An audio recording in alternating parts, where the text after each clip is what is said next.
Avez-vous de nouveau interagi avec Epstein? Avez-vous effectivement visité l'île privée de Jeffrey Epstein? J'ai déjeuné avec lui lors d'une traversée en bateau pendant des vacances en famille. Ma femme et mes 4 enfants étaient avec moi. Changeons de sujet et laissez-moi vous raconter un moment stupéfiant de la saga judiciaire impliquant la famille Trump. Il ne s'agit pas de Donald Trump lui-même, mais de son fils, Eric. Eric a témoigné sous serment lors du procès pour fraude civile à New York. Cette affaire fait grand bruit et pourrait potentiellement faire s'effondrer tout l'empire commercial Trump. Son témoignage a été un véritable désastre juridique, un spectacle digne d'un accident de train au ralenti. Sa propre équipe de défense semblait déstabilisée par chacun de ses mots, tandis que les procureurs se frottaient dans les mains, trouvant exactement ce dont ils avaient besoin pour resserrer l'étau autour de l'organisation Trump. Eric est entré dans la salle d'audience avec un plan qui paraissait simple. Il l'avait manifestement répété à l'avance. Son objectif était de tout nier et de se distancer complètement des états financiers faisant l'objet d'un examen minutieux dans cette affaire de fraude. Des documents récemment publiés ce soir indiquent que le président Trump avait personnellement mis en garde les autorités contre Jeffrey Epstein il y a plusieurs décennies. Un résumé d'interrogatoire du FBI décrit comment le président Trump a appelé le chef de la police de Palm Beach de l'époque pour lui dire « Dieu merci, vous arrêtez Jeffrey Epstein. Tout le monde savait ce qu'il faisait. » Il a ajouté que les gens à New York savaient qu'Epstein était répugnant. Il prétendait n'être qu'un homme travaillant dans le bâtiment, coulant du béton, gérant des propriétés et supervisant des projets de construction, insistant sur le fait qu'il n'avait absolument aucun lien avec la comptabilité, les évaluations ou les documents financiers, que les procureurs affirment avoir été intentionnellement gonflés pour tromper les banques et les compagnies d'assurance de centaines de millions de dollars. Pendant de nombreuses années, les avocats d'Eric Trump ont mis en place une stratégie assez claire pour lui. Ils lui ont conseillé de s'en tenir à ce qu'il connaissait et de dire qu'il ne s'était jamais occupé des chiffres, insistant sur le fait qu'il n'avait aucune idée des états financiers de son père.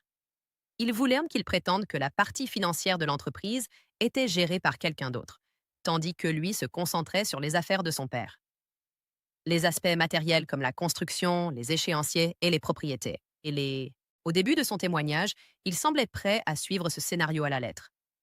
Jeffrey Epstein a été exclu de son club Mar-a-Lago parce que Jeffrey Epstein était un type répugnant. Et cela reste vrai. Et cet appel, s'il a bien eu lieu, corrobore exactement ce que le président Trump a déclaré depuis le apparaissant confiant et calme à la barre des témoins. Il a déclaré sans hésitation qu'il n'avait rien à voir avec les documents financiers de son père, affirmant qu'il n'en connaissait même pas les détails.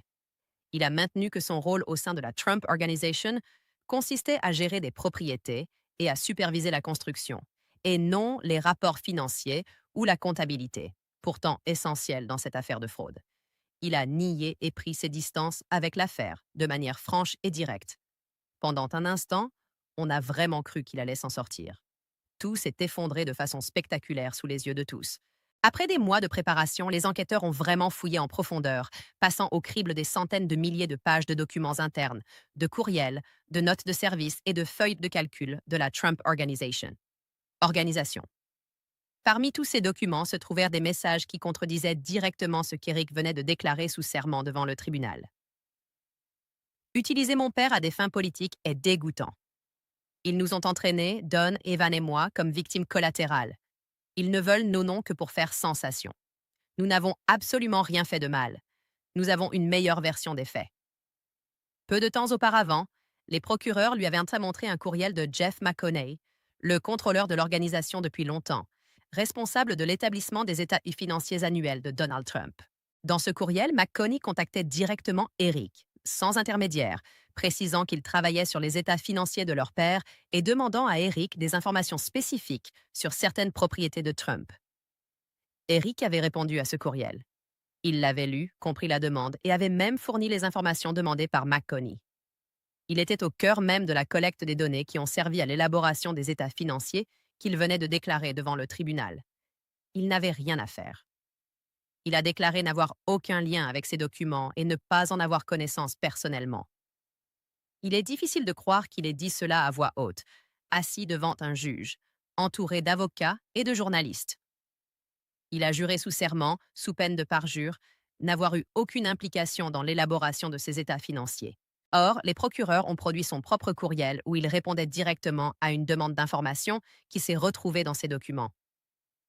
Eric Trump, le deuxième fils aîné, a témoigné aujourd'hui au procès pour fraude civile de la Trump Organization. Le jeune Trump a déclaré qu'il connaissait peu les états financiers de son père, malgré son poste de vice-président de l'entreprise. Les Trump sont accusés d'avoir surévalué la valeur de leur propriété, jusqu'à 2 milliards de dollars en une seule année. L'ancien président qualifie l'affaire de chasse aux sorcières. Lui et sa fille, Ivanka, doivent donc témoigner. Ce n'est pas un simple couac qu'on peut ignorer. Ce n'est pas une question d'interprétation.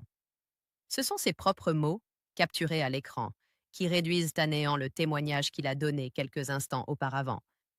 Et n'oublions pas comment Eric a géré les conséquences de ses courriels. Cela n'a fait qu'empirer les choses pour lui et pour la stratégie de défense méticuleusement élaborée de la famille Trump. Dans la salle d'audience, les journalistes ont remarqué qu'Eric Trump se tortillait mal à l'aise sur sa chaise, tandis que les procureurs lui passaient en revue une série de courriels qui démontraient clairement son rôle dans la collecte d'informations sur les biens immobiliers. Il avait participé à la fourniture de détails qui se sont retrouvés dans les états financiers de son père. Difficile de ne pas remarquer l'agitation d'Eric. Il ajustait sa veste et paraissait visiblement perturbé. Il se retrouvait face à une situation délicate. Il a admis qu'il savait que McConney préparait les états financiers de son père. Et oui, il avait répondu au courriel demandant des informations sur les biens immobiliers. Mais c'est là que les choses ont pris une tournure absurde.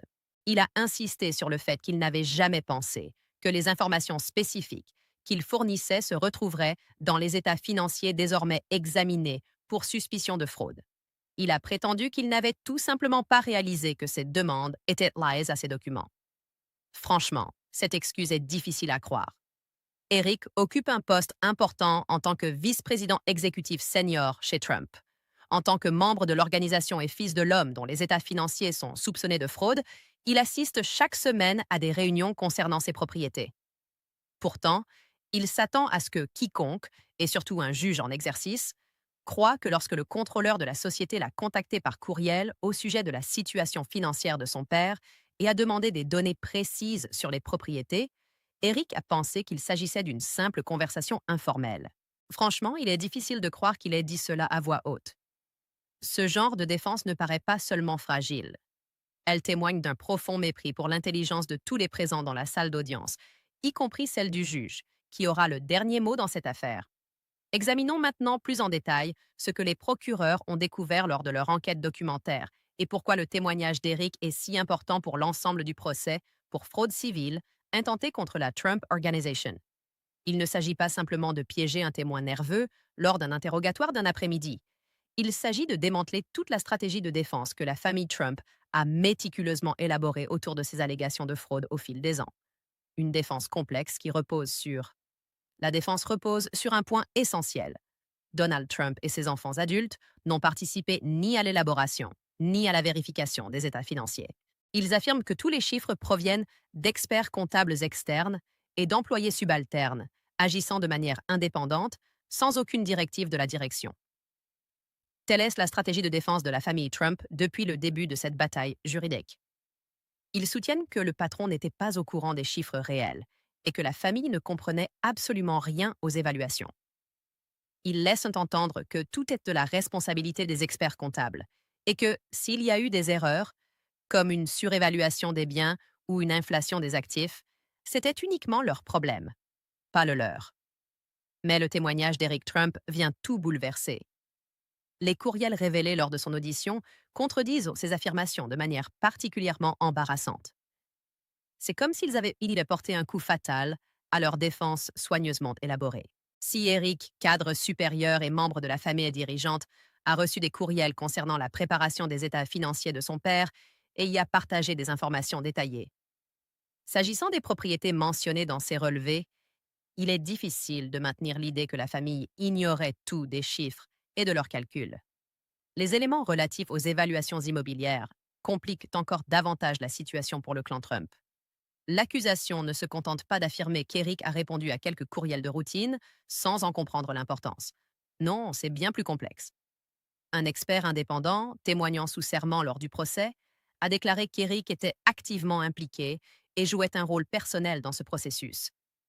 J'ai trouvé intéressant d'apprendre l'existence de propriétés Trump de grande valeur, comme le Trump National Golf Club et le vaste domaine de Seven Springs, dans le comté de Westchester, à New York. Il s'avère que l'expert a eu des conversations directes avec Eric à propos de ses propriétés. Ils ont abordé en détail la valeur marchande, le potentiel de développement et toutes sortes de scénarios concernant la valeur potentielle de ces biens. Eric n'était pas un simple auditeur passif. Il participait pleinement à ces discussions. Et c'est là que les choses deviennent vraiment révélatrices. Les chiffres qui les valeurs figurant dans les états financiers officiels de Donald Trump pour ces mêmes propriétés étaient plus de 2 fois supérieurs à l'estimation de l'expert indépendant. Selon les méthodes d'évaluation standard, la différence est stupéfiante, plus du double des estimations de l'expert. L'accusation a reconstitué un ensemble clair de preuves démontrant l'implication directe d'Eric dans les évaluations immobilières et ses discussions approfondies sur leur valeur. Pourtant, lors de son témoignage sous serment, Eric a affirmé n'avoir rien à voir avec ses états financiers, déclarant même ne pas en avoir connaissance. Les procureurs n'ont certainement pas besoin de présentations sophistiquées pour convaincre le juge de la portée de cette suite d'événements. Ceci est significatif, notamment dans le contexte de cette affaire de fraude civile. L'argumentation de l'accusation repose entièrement sur la preuve que la Trump Organization, et plus précisément ses dirigeants décisionnaires, étaient impliqués dans un stratagème délibéré visant à établir des états financiers trompeurs qui présentaient une image erronée de la valeur réelle des actifs de Trump. L'effort pour obtenir davantage de gains. Si l'État peut simplement démontrer que des comptables et des teneurs de livres subalternes ont commis des erreurs ou n'ont pas fait preuve de discernement lors de l'évaluation des biens, son dossier est bien plus fragile. Les sanctions que le tribunal pourrait imposer seraient également assez limitées. Mais s'il parvient à prouver que Donald, Eric et Donald Jr. ont directement participé à la manipulation de ces évaluations immobilières et savaient pertinemment que les chiffres des états financiers étaient largement surévalués, la donne change complètement. Soudain, il ne s'agit plus d'un simple problème de comptabilité ou d'une négligence professionnelle, mais d'une grave affaire de fraude aux conséquences désastreuses pour eux et leur empire commercial. C'est précisément ce que le témoignage incohérent d'Eric, appuyé par certains courriels, a permis à l'accusation de faire. Il révèle clairement que la famille Trump était profondément impliquée dans l'élaboration de ces états financiers contestés. L'argument de la défense, qui prétend ne pas être impliqué, s'effondre lorsqu'on examine les preuves documentaires de l'organisation Trump. Les scènes qui se sont déroulées dans la salle d'audience pendant le témoignage d'Eric mettent également en lumière la famille Trump était confrontée à de sérieuses vulnérabilités juridiques. Et cela va bien au-delà de cette simple affaire civile. Des observateurs, notamment des analystes juridiques et d'anciens procureurs, ont relevé le comportement d'Eric Trump à la barre. Il a d'abord nié catégoriquement toute implication, avant d'admettre timidement quelques bribes de vérité face à des preuves irréfutables de la fausseté de ses déclarations précédentes. Ce schéma est précisément ce que les procureurs spécialisés dans les affaires de fraude sont formés à repérer et à exploiter pour constituer leur dossier. Dans toute poursuite pour fraude, qu'elle soit civile ou pénale, prouver l'intention est extrêmement difficile pour l'État. Les procureurs doivent clairement démontrer que l'accusé était conscient de ses actes et de leurs conséquences. Il est franchement sidérant de voir comment certaines personnes peuvent se retrouver dans une telle situation. Il n'y a pas d'erreur possible. Eric Trump s'est vu présenter des preuves solides, démontrant son implication directe dans des activités douteuses. Au lieu de tout reconnaître, il a choisi de nier catégoriquement toute implication sous serment. On dirait presque qu'il pensait que cela le disculperait. Mais ce genre de déni sous serment, cela crie à la culpabilité. Quand quelqu'un ment sur son implication, c'est un signal d'alarme majeur, indiquant au procureur qu'il y a anguille sous roche. Si tout était parfaitement clair, il n'y aurait aucune raison de nier son implication. Pourquoi risquer des accusations de parjure en niant toute implication si l'on n'avait aucune raison de la dissimuler? Les procureurs perçoivent clairement l'ironie de la situation. Et puis, il y a les preuves par courriel de McConney, qui sont très révélatrices. Ces courriels étaient clairs et directs. McConney s'adressait directement à Eric, indiquant clairement qu'il travaillait sur le rapport financier annuel de Donald Trump et lui demandant des détails précis sur certaines propriétés Trump. Et devinez quoi? Eric a répondu avec ces informations sans intermédiaire. Cela met en lumière le contrôle intense que la famille Trump exerçait sur ses opérations commerciales, tout en essayant de se donner une image de distance par rapport aux détails financiers examinés. Ironie du sort, ces tentatives même de se distancer pourraient bien faire s'effondrer leur dossier. Il est assez clair qu'Eric Trump était personnellement impliqué dans la préparation. Les états financiers que New York prétend avoir été falsifiés. Personne d'autre ne gérait ces courriels à sa place. Et honnêtement, il n'y avait aucune ambiguïté quant à leur contenu. L'objectif était clairement énoncé, dans un langage simple et compréhensible par tous. Rien de bien compliqué. Les réponses d'Eric démontrent clairement sa participation à l'élaboration de ces documents financiers. Si l'on ajoute à cela le témoignage de l'expert qui a confirmé l'intérêt personnel qu'Eric portait à l'évaluation de certains biens, le lien est évident. Ces biens se sont retrouvés dans les états financiers à des évaluations plus du double de celles des professionnels. Quelles conséquences tout cela aura-t-il pour la famille Trump et son organisation? Le passage d'Eric à la barre a eu des implications importantes, bien au-delà d'un simple après-midi embarrassant et de déclarations contradictoires. Le principal enseignement de sa prestation est que c'est dénégation catégorique, suivie d'aveux clairs une fois qu'il a été. La confrontation avec ses propres courriels a considérablement renforcé le dossier de l'accusation. Il ne s'agit pas simplement de quelques comptables indélicats travaillant sans supervision. Il est devenu évident que toute la famille Trump était impliquée. Ils savaient parfaitement ce qui se tramait dans ces états financiers et ont activement fourni les informations qui y ont été intégrées. Leurs affirmations d'ignorance et leurs tentatives de se désolidariser du processus d'information financière ne résistent pas à l'examen de leur communication interne et de leurs actions documentées. Cela ne joue pas en leur faveur pour une défense qui espérait minimiser son implication dans cette affaire de fraude massive. Permettez-moi d'analyser la situation. Pour résumer, l'argument initial porte sur le fait que la famille Trump prétend ne pas être personnellement responsable des chiffres figurant dans les états financiers. Ils affirment que, puisque ces chiffres sont impliqués dans une affaire de fraude civile, ils ne devraient pas être tenus responsables des inexactitudes. Or, il ne s'agit pas simplement d'amendes qu'une famille fortunée pourrait facilement payer et qui lui permettraient de reprendre ensuite une vie normale. Ce qui s'est passé? Non, les enjeux sont bien plus importants. La procureure générale, Laetitia James, réclame des sanctions qui pourraient menacer l'existence même de la Trump Organization à New York, où se concentrent la plupart de leurs activités immobilières et commerciales. Elle vise des répercussions sérieuses, notamment un coup dur financier qui pourrait contraindre la famille Trump à restituer des centaines de millions de dollars qu'elle aurait perçus grâce à ses états financiers trompeurs. C'est un enjeu majeur. De plus, des demandes de restrictions sur leurs futures activités commerciales à New York sont formulées, ce qui signifie que Donald Trump et ses fils, Eric et Donald Jr., pourraient être interdits d'exercer des fonctions de direction dans toute société new-yorkaise pendant plusieurs années. Et la situation se complique encore. Madame James a demandé au tribunal d'annuler les certificats d'exploitation qui permettent à la Trump Organisation d'opérer. Si cela se produit, des entités commerciales clés de Trump pourraient être dissoutes et l'organisation pourrait être contrainte de vendre des biens et des actifs essentiels à son identité.